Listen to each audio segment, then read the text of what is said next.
You're listening to Putting It in Writing, a HeadStuff podcast about Irish publishing. In each episode, we take a look at the different parts of the industry and find out how they work and whether they're working.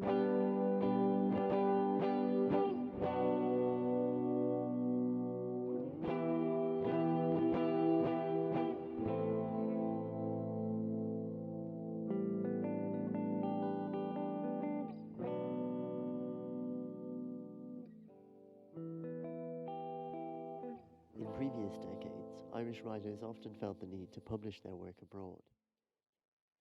Nowadays, Irish publishing is more established, but there is still the question of the author's needs. In April 1915, James Joyce came to be represented by Stephen Pinker, an ambitious agent whose client list already included D.H. Lawrence and Catherine Mansfield. But Joyce's representation was far from straightforward, as Ezra Pound and Harriet Weaver continued to make efforts on his behalf. Even nowadays, the struggle to get experimental or controversial material into print has not diminished. Who is it that bridges this gap between the desks of the author and the publisher? How does the Irish market compare internationally? Who tells everyone else about all the great new books written by Irish authors?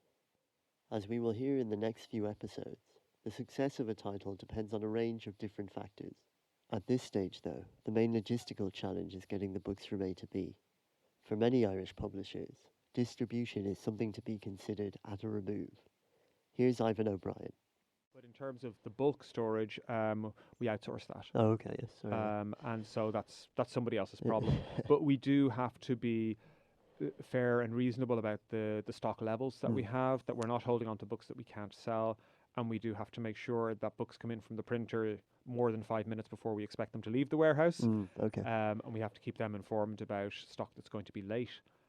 They'll help us with stock that's delivered in a bad state, either badly packed or something like that. Every now and again we have to do remedial measures and they'd always be very helpful with that. But they look after picking the books from the shelves, putting them into boxes, getting them to customers, and all that. That's not our problem. This is where John Manning comes in. John manages distribution for Gill and Macmillan. I'm at Gill now 28 years in December, and every day is a very interesting day, to be honest, which has been great for me personally. As John says himself, no 2 days are the same. One of the great things, I suppose, the fact that you're working with the publishing business and industry. It's something new every day. Be it book wise or issue wise, and that's all very important to keep people on the toes and keep a live and interested audience, shall we say.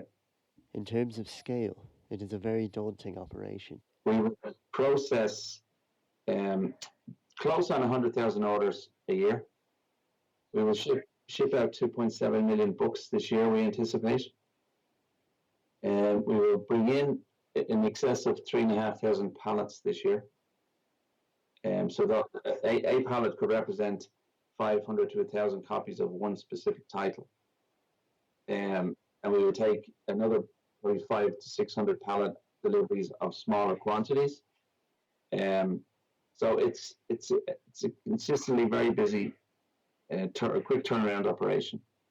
We carry nearly 15,000 titles on site, and just under 3 million books in the warehouse at any one time.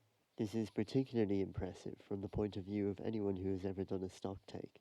We have it down to a fine art now at this stage. We do an awful lot of prep in advance, but on the actual day we will stay open, but we will have all the stock counted and rekeyed and checked by Friday evening about 9 p.m. So we'll start about 10 a.m. on the Friday, and by 9 p.m. we're finished. In every aspect of the business, it is important to have things bedded in. Well, I suppose it's like most processes. It can be as easy or as difficult as you make it. So for us, firstly, you must have good people, which fortunately we do. A lot of staff in Gill have been here, in excess of 20 years. So we have seen every possible scenario. We're open to learning more should the need arise. But once you have good people in place, it means you can do really anything in terms of processing. So I suppose, effectively, we have to make sure that we have a system in place that enables us to receive and process orders quickly and effectively, fulfill those orders, obviously, but capture all the necessary information to process during the process of the order. A few of Gill's 55 clients are companies with international customers. The majority of our traffic would be based in and on the island of Ireland. But we have traffic into the UK, and equally we have the flexibility and expertise to be in Dubai or Tokyo within 48 to 72 hours, if needed. That does happen the odd time, believe it or not, but not as regular. Yeah, we have, for example, we have a consignment going out tomorrow with FedEx, and it's heading over to Dubai. So we can go anywhere you want, Anna or Timbuktu, it doesn't matter. That's where we will get something there for you should you need it. These assignments also have their quirks. It's just, for example, with America and Australia, we must only ship, if we have a large consignment going to any of those areas, we can only ship on plastic pallets or specially treated pallets. We choose plastic because it's very visible what it is and the way it goes. The treated pallets must be stamped and obviously treated, but also must be accompanied by documentation for each pallet, and that work can be a bit more complex. So we stick with the plastic pallets for export. Unfortunately, it is not as simple as sending books abroad. For one thing, Ireland is next door to a much larger market. If it's a thing that we get a title that really runs well and it goes into the UK, terrific. But a lot of the purchases in Ireland are still based on UK books coming in here. For Jamie Oliver type product, and they're all very good product. So it can be challenging. Most of our clients, the majority of them will have a distributor in the UK, but it can be very difficult. Where they might have 3 or 4 titles that'll be relevant to the UK. That the rep that might be representing them over there, Conor may have a list of 500 or 600 titles that are ahead of it. And it can be, it can be quite challenging for an Irish publisher to get into the UK on a big basis. That said, operating in a larger market poses its own challenges. But if you look at what's happened with other companies, so pretty much all the big UK publishers have built new distribution systems and new warehouses over the last 10 or 15 years, and in every case it's been a complete disaster. Okay, I see. The most famous case being Penguin, where for one complete autumn season they were simply unable to get the right book onto a van and out to a shop literally for months, and it cost them millions. Yeah, I can imagine. And other people have had similar instances, so we're really lucky to have a really good distribution partner who are stable, with really good people who do a good job and very rarely make a mistake. The issue is, trends in Ireland are affected by the UK market. Because obviously a lot of, a high percentage of sales in Ireland are UK product that come into Ireland. So it's UK publishers putting it into a market and selling it here, and that's great for them. But it also means that we have to be very aware of pricing, so that we don't price ourselves out of competition either. So it can be pricing at any stage can be challenging, but certainly we will pay a lot of attention to what goes on in the UK. There is another way for Irish publishers to export their titles. Here's Svetlana Pironko.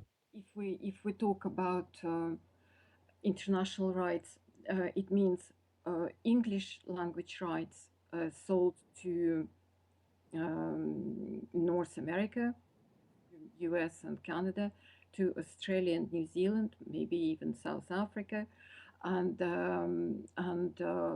sometimes even the UK. And we also have translation rights. The sale of these rights is crucial for Irish publishers, as well as their writers.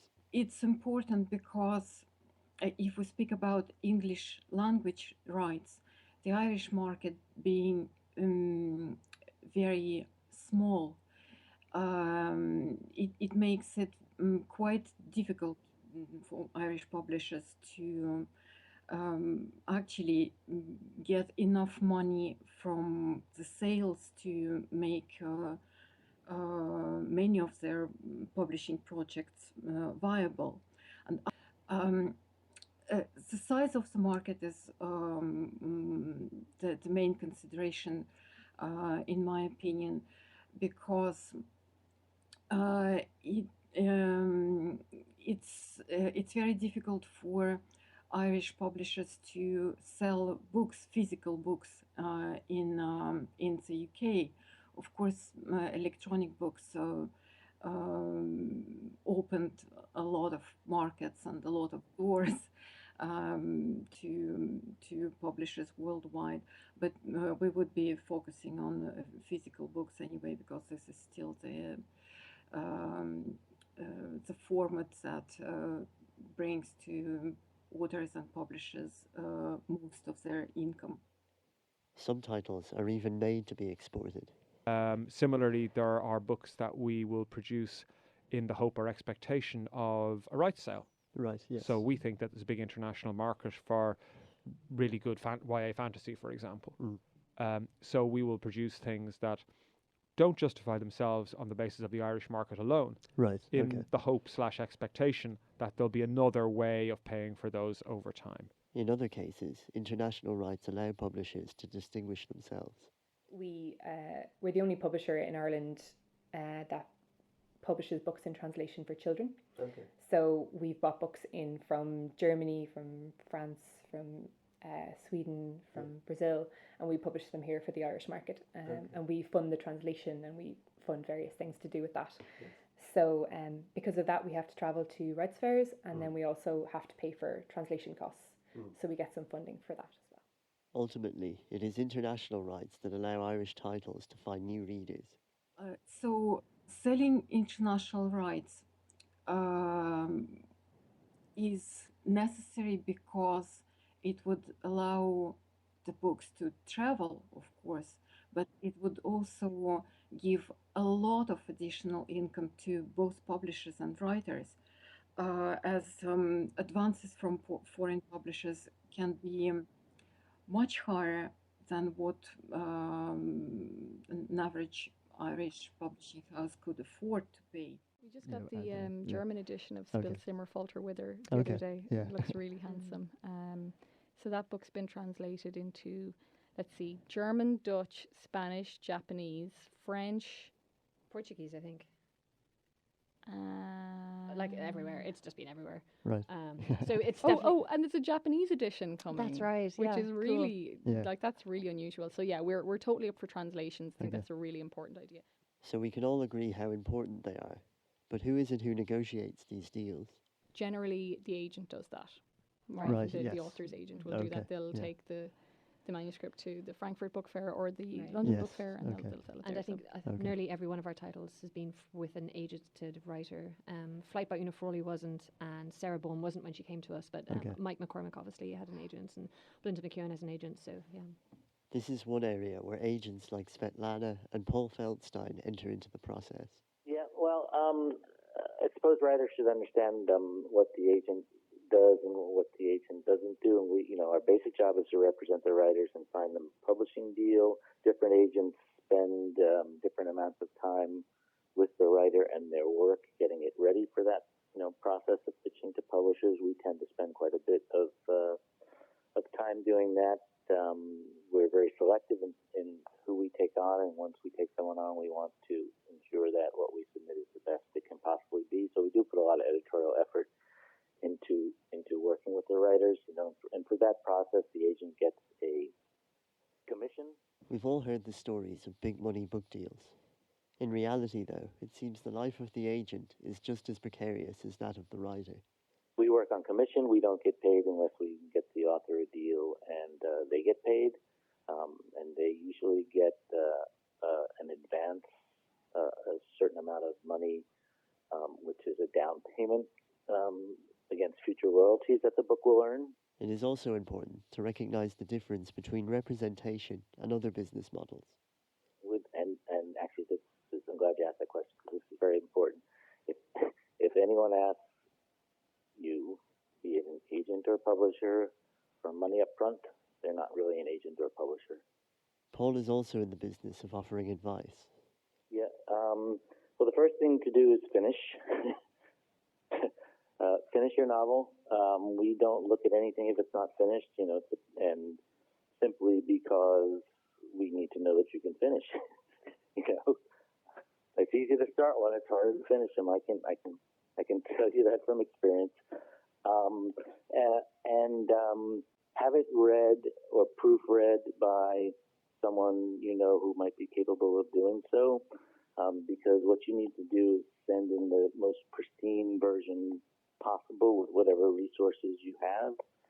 Because we're looking for quality. We realize it's not going to be a final, polished, finished novel, but it needs to be in the best possible shape before you submit it to agents or publishers. Follow the agents or publishers' submission guidelines on their website. That's very important. Publishers and agents, not us, of course, but other publishing agents get annoyed, and some might not even look at anything if it's not submitted as requested. So that's very important. When you submit, don't submit to multiple publishers or agents in the same email. Nothing annoys publishers particularly more than that, to get something that's just a broadcast email. Personalize it as much as you can. Write a good synopsis. That's not an easy thing to do, but it's important because the first thing I'm going to read is the synopsis. So that needs to be pristine in terms of grammar and spelling and syntax and punctuation and all those things. It needs to convey the essence of your novel as briefly as possible. It's important not to limit yourself too early on. And the other thing is not to write for a particular market or reader. That might sound counterintuitive, but if you try and tailor something to a reader rather than writing what the story should be, that's gonna show to a certain extent. Now, the proviso is, or the exception to that rule is, if you want to be a romance writer, obviously, there is a certain formula and a certain way to write, and that is a commercial decision, and you can make commercial decisions as a writer. If you want to get into something that is very commercial and less literary, I guess. In all likelihood, you will end up writing for a very small audience. First thing to do is write because you love it, write because you want to write. Don't write with the goal of becoming rich or famous, because it's highly unlikely that's going to happen. That really is a bonus. If that does happen, you've got to love what you're doing and enjoy the process, because that's to a certain extent what it's all about. Not everybody's going to get published, and not everybody's going to be a bestseller, but writing, in and of itself, is a remarkable thing, and so you should enjoy it. Returning to the question of international rights, how are these sales carried out? There could be two cases. As an agent, I could sell world rights, including translation, to the original publisher. Or I could sell world English rights, in which case the publisher could either distribute or sell English language rights to North America, Australia, whatever. And I would handle translation rights on behalf of the author. Or I could sell English language rights only, let's say, for Ireland and United Kingdom, and then I would try to sell international English language rights and translation rights. I and many primary agents work with what we call co-agents or sub-agents. We sign representation agreements in as many countries or territories as possible with local agents who, of course, know the market and know people and editors who buy books better than we could possibly know. It's a wide world. Even publishing is a fairly small business. It's still impossible to know every country, every market, and to know everybody who would be potentially interested in the kind of book that we're trying to sell. These people on the ground are crucial to the process. And then, of course, we have to provide them with the material, not only the book or the manuscript, because sometimes it starts before the book is published. We also have to give them ammunition to make the book stand out, because as you can imagine, given the number of titles published every year in the English language, there is a lot of competition.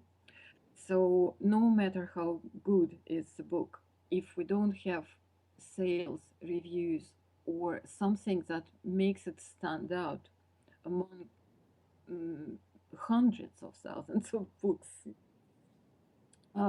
it has a very, very small chance of selling, especially when it's a first novel. And unfortunately for myself, I specialize in first-time authors, so I know all about it. And this is where the original publisher, the originating publisher, can make it or break it, because if we don't get reviews, if we don't get sales even proportionally to the size of the market, if we don't get any kind of publicity, then it makes the agents and the sub-agents job very, very difficult. Though it is important to turn up in person from time to time. A book can be 10 or 20 years before you sell rights on it. Yeah, It's yeah. just a matter of the right book being in the right hands at the right time. And Yes. that's why we go to all the major rights fairs Okay, yes. with our full catalogue Yeah. and with samples of every series Yeah. available. Takes a lot of space, a lot of time, commitment. But these wonderful things happen Well, yeah. if you're in the right space. One Yes. example being a couple of years ago, someone stopped at our stand in Yeah. Frankfurt. Yeah. Said, I just saw a book there. Can you tell me more about it? Yeah. And it was I Was a Boy in Belsen by Tommy Reichenthal, which Okay. is a Holocaust survivor memoir. And this was a Czech publisher, I think. Okay. And most of the people in Bergen-Belsen Yeah. had been from Czechoslovakian. Tommy is Yes. actually Slovakian. Okay. So they were interested. Right. And just because they happened to walk past and happened to see that word Yeah. on the cover as they strolled past our stand, it got translated into Czech the next year and was available in Tommy's native country. Even after 2008, 2009, when we Yes. were pulling our belt in completely, Yeah. and it was a really, really tough time. We Yeah. only dropped one book fair for 1 year. Okay. Now, we changed the scale of our presence, Yes. Okay. but we kept doing it, because if you're not there for a couple of years, Yeah. People before you might know forget. it, it's hard yeah. to get an appointment. People don't notice what you're at. Yeah. You drop off the radar, and then you've lost that sales channel, which is really, really important. Even if a publisher makes an effort that goes to the Frankfurt Book Fair and London Book Fair, both of which are very, very expensive trips, both the participation and, of course, the travel expenses. So if you just go there and you don't prepare it, you don't make appointments, you don't try to meet agents and foreign publishers, you could just waste your time and for 3 or 5 days sitting on your stand, if you have one, and doing nothing, and basically hoping that somebody would stop by and look at your books, which is highly unlikely, because people prepare appointments well in advance, and usually it's back to back every half an hour, and nobody has the time to just browse, or very, very little, So you really need to get lucky. I mean, miracles do happen, but they're more likely to happen if you can prepare them. When it comes to promoting Irish writing abroad, Svetlana feels there is more that could be done. And so I I think that more could be done from this point of view. And also regarding selling international English language rights, not only translation rights. Island Literature, the organization that is promoting Irish literature abroad, does a very good job promoting Irish writing, but they don't promote, um, uh, they don't necessarily promote Irish writing from Irish publishers. They focus on Irish writers, and so sometimes in their catalog they promote Irish authors, including big names that are published by British and American publishers. There are other problems. Tram Press recently took on the Man Booker Prize. Looking realistically at prizes like the Man Booker, like the Baileys, which has the same constraints in terms of eligibility. Yes. I mean, they are the biggest marketing tools for fiction. So if we can't access those, that's a huge problem for us. I would say I don't think the English are like, trying to keep out the Irish particularly, probably. It's just thoughtlessness. And it's kind of gross. I mean, it kind of smacks of colonialism, doesn't it? I mean, if you look at the history of the Man Booker, and which is steeped in controversy. I mean, I'm not the only one to have ever have a row with them. And I don't think they've noticed so far, so I'm fine. But I mean, it was originally for books, from Britain or the Commonwealth. And then it was for books from Britain, the Commonwealth, and Ireland. And then a few years ago, it changed again to include books from America. So the way it's looking now is it's actually books from anywhere as long as they're published in the UK. Which smacks of colonialism still to me, because I mean, they will take talent from wherever, but it has to be stamped with this British seal of approval in order to be considered for this particular prize. I mean, that's just the way it reads to me because I'm chippy, I guess. But it's a little bit gross. I would love to know how Jonathan Swift would talk about it. I just think, it's like the Draper's letters when he complains about that the debased currency.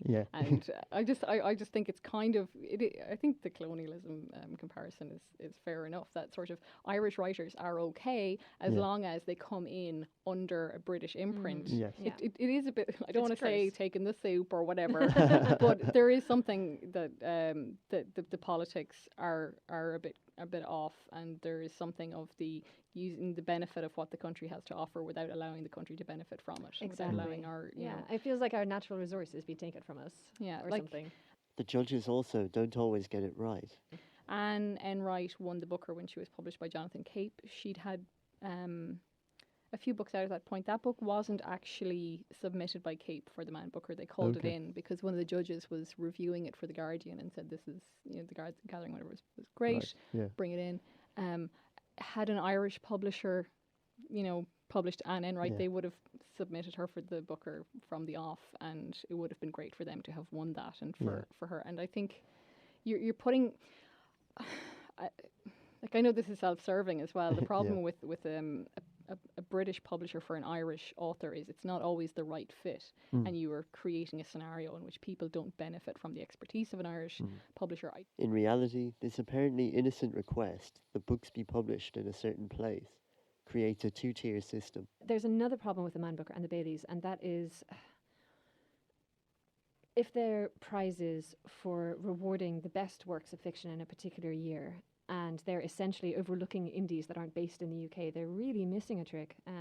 I think independent publishing has really been lauded lately, and deservedly so, for showcasing the interesting, weird, exceptional books that people are writing now. I think Emer McBride's A Girl's Half-Formed Thing is a really good example of this. I mean, if that had been found by an Irish publisher, it could never have been put forward for the prize, for many of the prizes it was put forward for, and that's a real shame. And obviously then it was picked up by Faber. So at the same time, larger publishers from the UK, for example, from the US rather, and from France and from Germany, they have outposts in the UK, so they can export their work to the UK, and then it can essentially be published in the UK. I'm using inverted commas, and then it can be put forward for the big prizes. So. It's still gross, and not just in a colonial way, but in a sort of, it's a new economic colonial way, I guess. Yeah, because our books are technically published in Britain. They have a British ISBN. They are available in British bookshops. We have a UK distributor. We sometimes have UK launches and stuff. We have UK events all the time. Exactly. But when we pointed this out, the pushback we got was, well, you have to pay tax. And then we said, we pointed out tax we paid, but we have to have the main office of the imprint and the main tax running through there, which really doesn't make a lot of sense. No. Although we'll come back to that and see. Yeah, we'll come back to it. It also affects the perception of Irish publishing. I mean, our main point in arguing with this, arguing as loudly as possible about this, isn't just because we think the Man Booker will change their minds. They won't. It's because there's a presumption, I suppose, amongst the public that, Irish publishers aren't good enough to get shortlisted for the Man Booker because it's never happened. But it's just not the case. So we want to point out the fact that actually, we're just, there's an expectation of failure, but we haven't failed. We would do brilliantly. That was Irish one of publishers the biggest reactions we got to the article that Sarah wrote was a lot of people were saying, I had no idea, because a lot of people were tweeting, such a shame Mike McCormick's Solar Bones has not been longlisted. It is a clear contender. And so everybody just reaction to that. And in a way, it sort of undermines the Man Booker committee as well. People were saying, I can't believe they've left this off, which is really nice. It's like, look, it's just not even in contention, and it's no. So we just want to point that out and let it be known. It's not that we're not putting stuff forward. We can put stuff forward. These days, it's very easy to send books and other items anywhere in the world, and there are people who take this work very seriously. The problem is that there is no guarantee that people will buy them once they arrive, even if they are signed, sealed, and translated. The importance of international rights to the Irish publisher seems undeniable, and they should be taken seriously. As we will hear later in the series, a huge amount of effort goes into producing a book. It would be a shame if they weren't in safe hands when they get their chance to travel. Well, I suppose I just wanted to add that having a very strong publishing scene, despite the size of the market, is in everybody's interest because as an agent, I act on behalf of the author, and of course I want the best deal and the best publisher for my author. And of course, if I have an offer from a British publisher or an offer from an Irish publisher, I would say in most cases it would be very difficult for me, thinking of the author's interest, to choose to go with an Irish publisher because of the objective problems with distribution.